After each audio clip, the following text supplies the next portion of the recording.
Hello everyone, a very good morning to all of you. Last class we were discussing about the sample cell, in which we have explained about the sample cell, where we have told that there are three type of sample cell.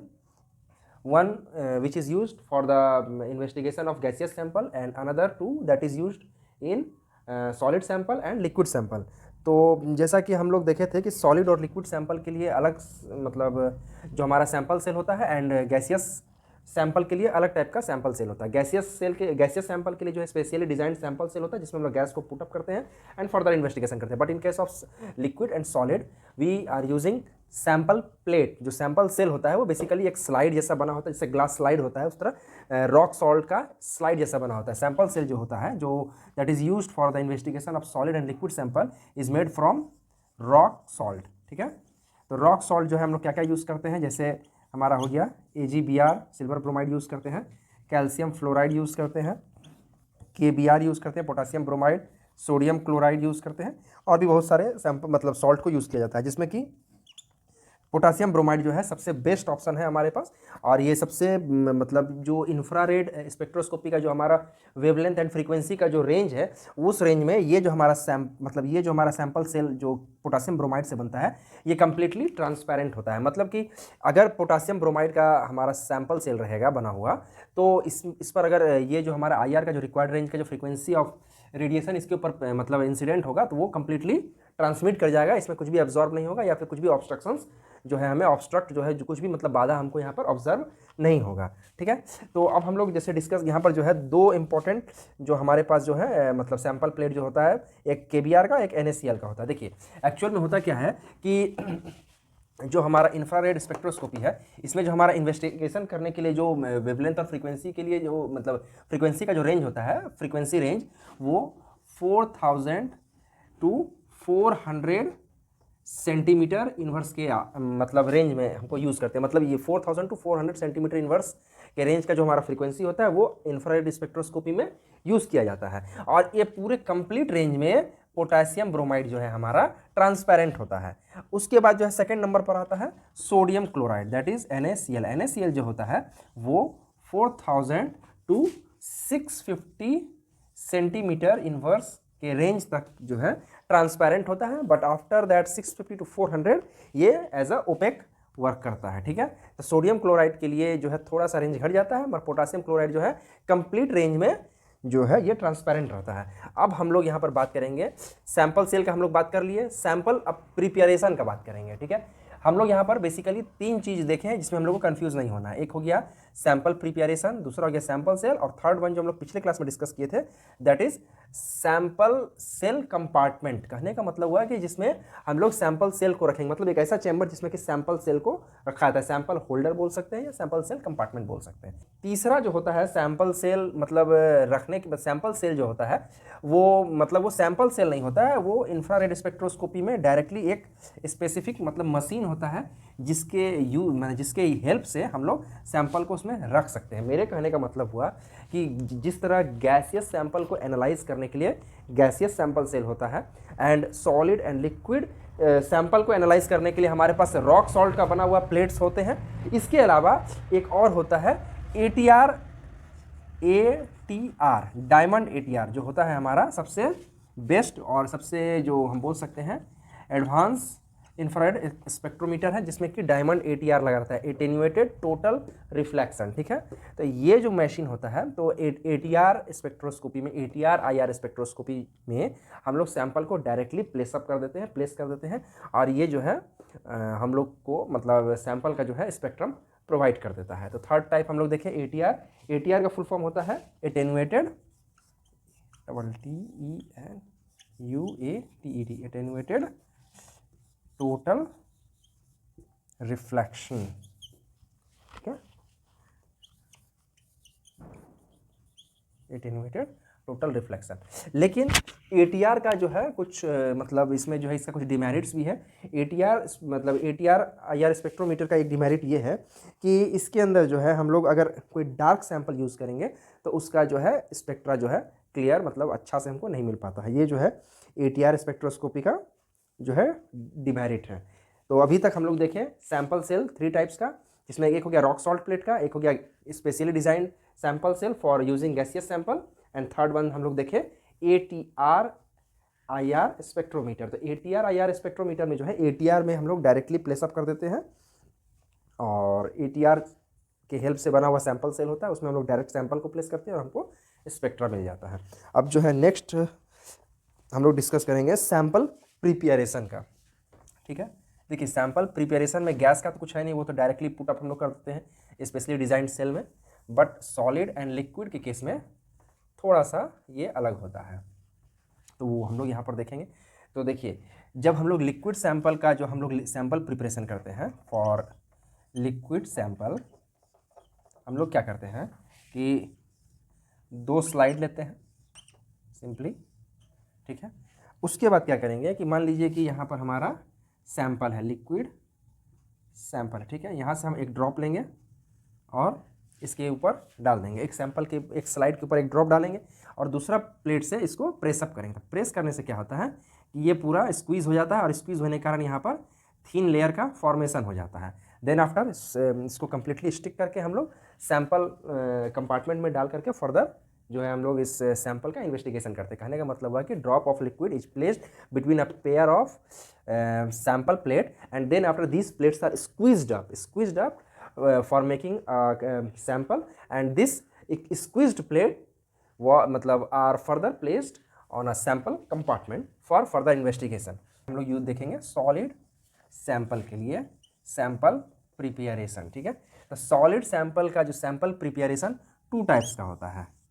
ठीक है, जिसमें type 1 जो होता है कहता है कि इसमें हम लोग क्या करते हैं कि जो भी सैंपल है उसका पाउडर लेंगे, और जो हमारा रॉक सॉल्ट है जिससे कि सैंपल प्लेट बनता है, ये सैंपल सेल बनता है, उस रॉक सॉल्ट का पाउडर लेंगे। फॉर एग्जांपल अगर हम लोग KBR सॉल्ट प्लेट जैसे यूज़ करते हैं तो KBR का पाउडर लेंगे और सैंपल का पाउडर लेंगे, एंड देन दोनों को मिक्स करके अंडर हाई प्रेशर जो है प्रेस अप करते हैं। तो प्रेस करने से क्या होता है कि जो हमारा KBR है मतलब पोटासियम ब्रोमाइड, वो मेल्ट कर जाता है।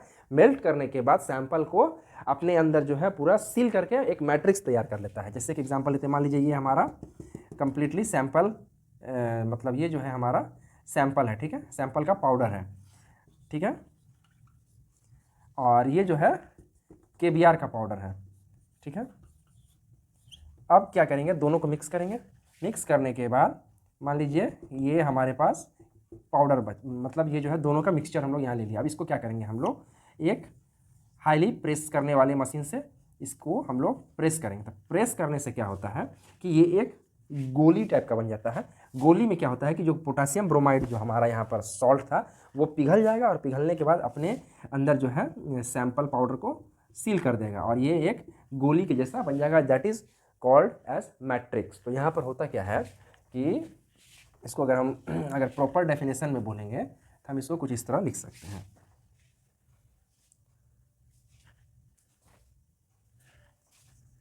That is mixture of finely grinded sample and KBR powder were नहीं, यहाँ पर R लिखेंगे, R pressed under high pressure so that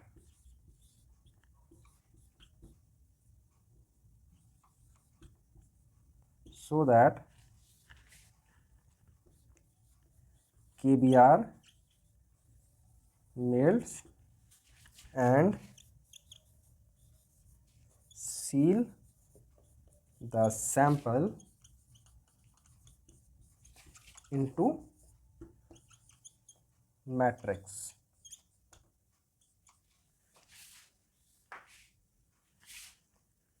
sample को मैट्रिक्स में कन्वर्ट कर देता है, and then after this matrix were used for further investigation. अब next one is the nozzle मूल मेथड। नोजल मूल मेथड। नोजल मूल जो होता है वो मूल का मतलब होता है ग्राइंड करना, ठीक है। और नोजल जो है it is a type of mineral oil. तो हम लोग यहाँ पर क्या करते हैं कि नोजल मूल is mixed with sample and it is grinded very finely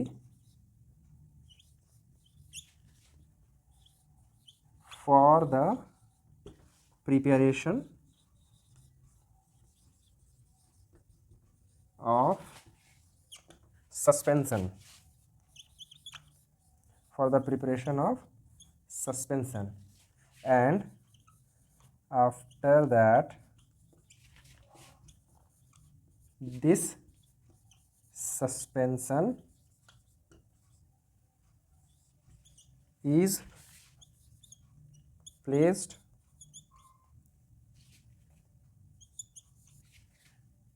as a thin film in the sample plates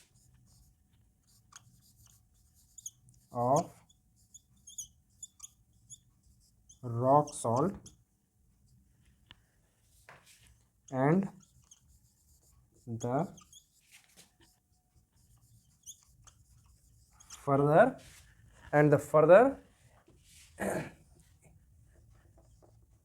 investigation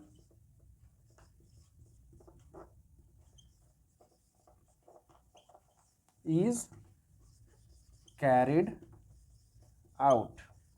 तो ये कहता है कि नोजल मूल मीन्स एक मिनरल ऑयल होता है जिसमें सैंपल को मिक्स करके उसको पूरा ग्राइंड किया जाता है। ग्राइंड करने के बाद दो सैंपल प्लेट के बीच में उसका जो है लिक्विड ड्रॉप्स को डाल करके स्क्वीज करके एक प्लेट हम लोग तैयार करते हैं, और उस सैंपल प्लेट में जो हमारा सैंपल है उसका एक थीन फिल्म जो है मतलब एक पतला सा लेयर उस प्लेट्स के ऊपर आ जाता है। फिर वो स्क्वीज्ड प्लेट को हम लोग फर्दर इन्वेस्टिगेशन के लिए कैरी करते हैं। तो ये हमारा सॉलिड सैंपल प्रिपरेशन का जो है सेकेंड एंड लास्ट मेथड था। तो next point is calculation of vibrational frequency. देखिए वाइब्रेशनल फ्रीक्वेंसी जो है हमारा IR स्पेक्ट्रोमीटर तो कैलकुलेट करके देता ही है, लेकिन इसको हम लोग मैथमेटिकली भी कैलकुलेट कर सकते हैं। तो इसका फॉर्मूला है वाइब्रेशनल फ्रीक्वेंसी कैलकुलेट करने का, nu bar equal to 1/2 pi C under root K/μ, ठीक है। इस फॉर्मूला के हिसाब से हम लोग कैलकुलेट कर सकते हैं। तो 1/2 पाई C हो गया हमारा, ये कांस्टेंट हो गया, और K/μ जो है हमको इसका जो वैल्यू है हमको डिटरमाइन करना है। तो यहाँ पर देखिए हम लोग देखते हैं म्यू जो है हमारा वो रिड्यूस्ड मास है। रिड्यूस्ड मास का जो फॉर्मूला होता है that is m1 into m2 by m1 plus m2। देखिए यहाँ पर हम इसको ऐसे समझ सकते हैं कि सपोज एक मॉलिक्यूल है जिसका ये बॉन्ड है, इसका मास m1 है, इसका मास m2 है, और ये दो मॉलिक्यूल जो इस बॉन्ड से बंधा हुआ है इसको हम एज्यूम कर सकते हैं कि ये एक स्प्रिंग के जैसा बॉन्ड है, स्प्रिंग। तो ये क्या हो सकता है, या तो ये बॉन्ड स्ट्रेच करेगा या फिर ये बॉन्ड कॉन्ट्रैक्ट करेगा, ठीक है, या तो स्ट्रेचिंग या फिर कॉन्ट्रैक्ट करेगा। और ये जो हमारा लेंथ होगा ये इक्विलिब्रियम लेंथ होगा, और इससे या तो ये बॉन्ड स्ट्रेच होगा या फिर कॉन्ट्रैक्ट होगा। तो हम जानते हैं कि ये जिस तरह ये जो बॉन्ड है हमारा ये स्प्रिंग के जैसा बिहेव करता है, मतलब आइदर स्ट्रेच करता है या फिर कॉन्ट्रैक्ट होता है। तो इसलिए ये जो हम फॉर्मूला है यहाँ पर ये जो के है कि ये ही स्प्रिंग कांस्टेंट है। तो मान लीजिए कि अगर ये बॉन्ड का स्ट्रेंथ ज़्यादा होगा, अगर ये बॉन्ड मजबूत होगा, काफ़ी ज़्यादा मजबूत होगा, तो ये हायर फ्रीक्वेंसी पर वाइब्रेट करेगा, और उस कंडीशन में जो है के का वैल्यू ज़्यादा होगा। सेकेंड रूल क्या कहता है हुक्स लॉ का, ये जो हम लोग डिस्कस कर रहे हैं that is Hooke's law. Hooke's law, ठीक है। हुक्स लॉ कहता है कि अगर higher the vibrational frequency of a diatomic molecule then that molecule will have larger the value of spring constant के।